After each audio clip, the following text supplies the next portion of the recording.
the point of inflection is a neat little feature that you have very rarely seen in a curve. I'm just going to draw a cubic for you because a cubic is the first one that you would have seen that has one. So cubics come up from infinity and they turn around, and then once they've turned around, they turn back around and then go back off to infinity, like so. So in the last section, we talked about max-min points. So those were turning points and they were here. That's where the derivative equals 0. And then there's another one here.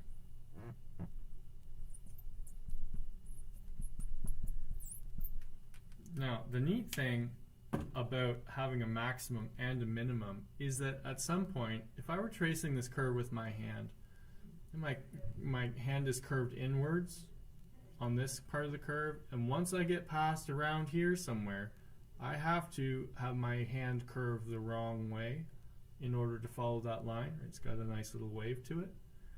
That place where my knuckles experience a little discomfort, where I have to flip from a curved in to a curved back hand, happens right about here. I'm just going to eyeball it. It's right about this spot right here. So if you were to put your hand on the screen and cover 1/2 of this cubic, it would look like an upside down parabola. And then on the other side of it, it looks like an upright parabola. And this little spot here, where those two pieces twist, right, where you've got the up and the down coming together, that is a point of inflection.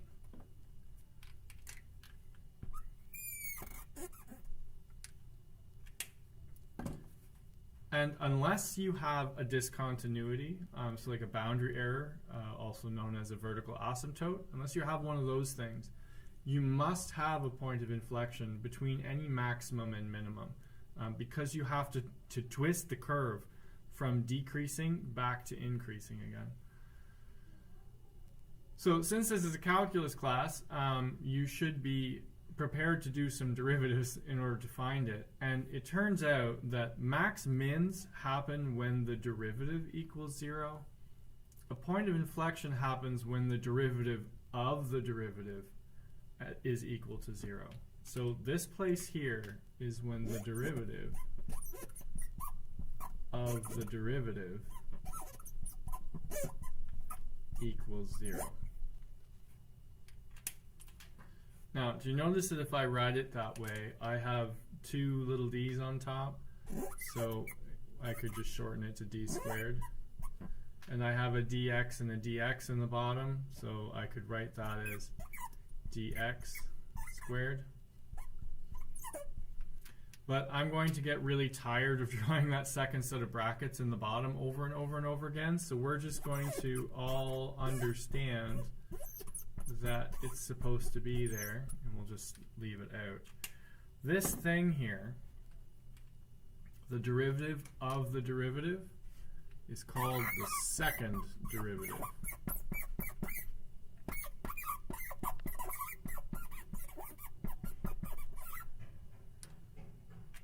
All right. So we had a cubic that we were working on in the last video. So I'm going to pop that cubic back up there, and I'm going to use its function to get its derivative, and then use its derivative to get its second derivative. I'm going to set it to 0 to try and find where that point of inflection is.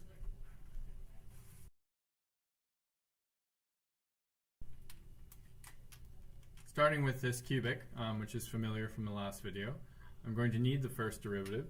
So dm by dx is 1/3 of 3x squared minus 3/2 of 2x minus 18. Derivative of an x is a 1, and then derivative of any constant is gone, so I can ignore that. Clean it up a little bit. dm by dx equals 1/3 of 3 is 1, 3/2 of 2 is -3 minus 18. So if I were after max minimums, I would set this equal to 0 and off I'd go for maximum. But we're way past that now. We're on to points of inflection. So I need to get the second derivative of this thing in order to find those. So I'm going to take my first derivative and take its derivative. So bring the 2 down, keep the x, drop the exponent by 1. This would be negative 3 times 1, and constant terms are just gone. So cleaning that thing up, I have 2x minus 3. Now, the idea is that this thing happens to be equal to 0 at a point of inflection. I am going to get really tired of writing the words point of inflection, so I'm just going to abbreviate it as POI. So in that scenario, there's only one case here. There's just this neat little linear thing. So if I kick the 3 to the other side, 2x equals 3, x equals 3 halves, which is 1.5, whichever you prefer to use. So I asked for a second derivative, I set it to 0, and it spat out a nice number. No errors, no confusing things that don't work. It just spat out a number. So I know where it is horizontally. Just like the max mins, I get that information first. And then I have to take this, dump it back in the function in order to get the vertical information. So 1.5 into my m at 1.5 would be 1/3 of 1.5 cubed minus 3 halves of 1.5 squared minus 18 times 1.5 plus 18.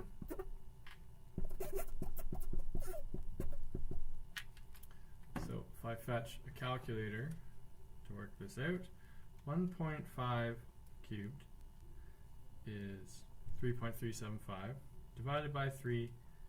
Oops, doesn't like that. 1.5 cubed divided by 3 equals 1.125.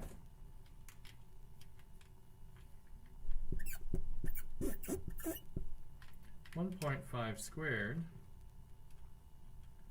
is 2.25 times 3 divided by 2 is negative 3.375. Minus 18 times 1.5 would be negative 27.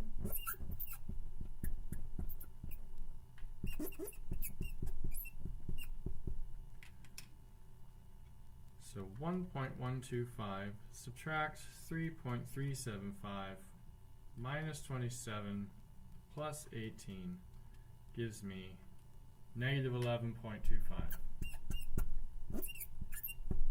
Therefore, because this worked and didn't create any errors or impossible logic problems, there's a POI, point of inflection, at 1.5 on the x, negative 11.25 on the y. So if I were sketching this thing, when x is 1.5 and y is negative 11.25, somewhere around there, I like to draw a vertical line for these.